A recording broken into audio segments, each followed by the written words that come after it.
नमस्कार दोस्तों, आप सभी का हमारे चैनल हाउस ऑफ लर्निंग में स्वागत है। दोस्तों, आज का यह वीडियो आप सभी के लिए बहुत ही खास और इंस्पिरेशनल होने वाला है, क्योंकि दोस्तों आज की इस वीडियो में मैं आपको गौतम बुद्ध की कहानी के जरिए बताने वाला हूं कि कर्म क्या है और कर्म किसे कहते हैं।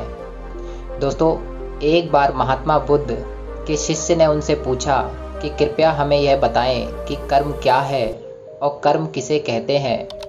तो उसके बाद महात्मा गौतम बुद्ध ने अपने शिष्य से कहा कि कर्म को समझने के लिए तुम्हें एक कहानी सुनाता हूँ। इस कहानी से तुम समझ पाओगे कि कर्म क्या है और कर्म किसे कहते हैं।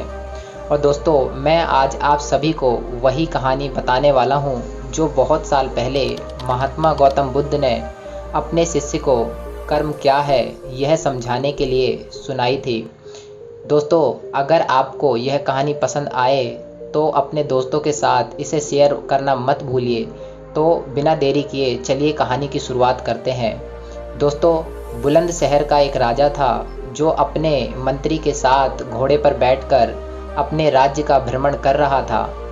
राज्य का भ्रमण करने के बाद राजा एक दुकान के पास रुका और रुकने के बाद राजा ने अपने मंत्री से कहा कि मंत्री जी, मालूम नहीं क्यों लेकिन मुझे लगता है कि इस दुकानदार को कल के कल फांसी की सज़ा सुना दूं और मुझे इसे मृत्युदंड देने की इच्छा हो रही है। उसके बाद मंत्री जी राजा से इसका कारण पूछ पाते इससे पहले राजा उससे आगे निकल गए।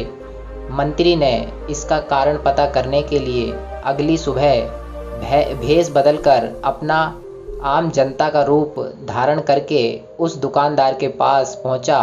और वैसे तो दुकानदार चंदन की लकड़ी बेचने का काम करता था। इसके बाद मंत्री जी ने दुकानदार से पूछा कि भाई, आपका काम कैसा चल रहा है। उसके बाद दुकानदार ने कहा कि भाई, बहुत ही बुरा हाल है, क्या करूं। लोग दुकान पर आते हैं, चंदन को सूंघते हैं और फिर उसकी प्रशंसा तो बहुत करते हैं, लेकिन खरीदता तो कोई भी नहीं। और उससे आगे बताया कि मैं सिर्फ इसी इंतज़ार में हूँ कि कब हमारे राज्य के राजा की मृत्यु हो जाए और उनके अंतिम संस्कार के लिए मेरे दुकान से बहुत सारी चंदन की लकड़ियाँ खरीद लिए जाए और शायद वहाँ से मेरे चंदन की लकड़ियाँ बेचने के व्यापार में थोड़ी बढ़ोतरी हो जाए और मेरा व्यापार भी अच्छा हो जाएगा। दोस्तों, इसके बाद मंत्री को सब बात समझ में आ गई कि यही वो नेगेटिव यानी कि नकारात्मक विचार है जिसने राजा के मन को भी नकारात्मक बना दिया है। दोस्तों, वह मंत्री बहुत ही बुद्धिमान और होशियार था, तो इसीलिए उसने सोचा कि मैं थोड़ी बहुत इस दुकानदार से चंदन की लकड़ियां खरीद लेता हूं। और उसके बाद उस मंत्री ने उस दुकानदार से पूछा कि क्या मैं आपके दुकान से थोड़ी चंदन की लकड़ियां खरीद सकता हूं। दुकानदार यह सुनकर बहुत खुश हो गया और उसने सोचा कि चलो, इतने समय से कुछ भी नहीं बिक रहा था। और उसके बाद उस दुकानदार ने कुछ चंदन की लकड़ी को अच्छी तरह से पैक करके उस मंत्री को दे दिया। दोस्तों, उसके बाद मंत्री ने अगली सुबह राजा के दरबार में पहुंचा और उसने राजा से कहा कि राजा, वो जो दुकानदार है ना, उसने कुछ चंदन की लकड़ियां आपके लिए तोहफे के रूप में भेजी हैं।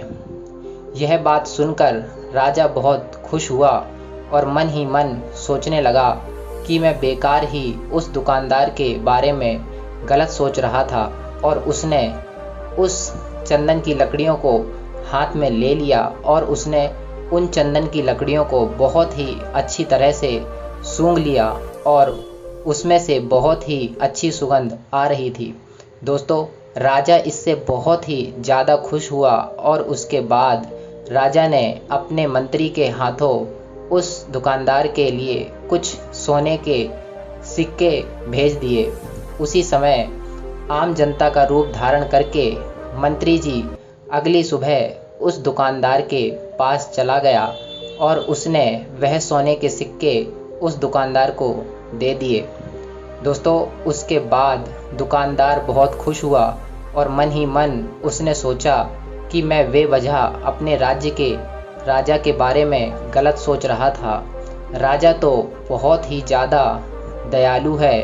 और यहीं पर महात्मा गौतम बुद्ध जी ने कहानी को ख़त्म किया। और ये कहानी जब ख़त्म हुई तब गौतम बुद्ध ने अपने शिष्यों से कहा कि अब आप बताएं कि कर्म क्या होता है।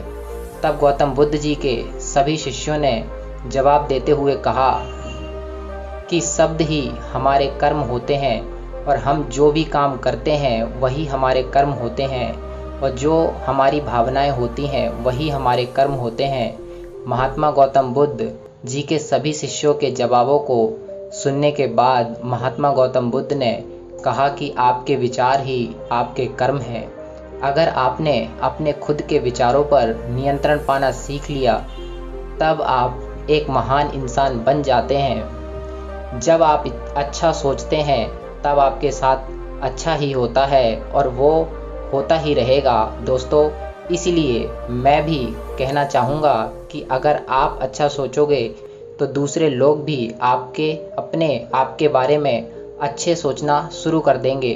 दोस्तों अगर आप चाहें कि यह महात्मा गौतम बुद्ध जी की बातें और लोगों तक पहुँचे तो दोस्तों कर्म क्या है और कर्म किसे कहते हैं, इस लाइफ चेंजिंग वीडियो को अपने दोस्तों के साथ ज़रूर शेयर कीजिए। और यह कहानी आपको पसंद आई होगी तो नीचे कमेंट बॉक्स में कमेंट करके हमें ज़रूर बताएं।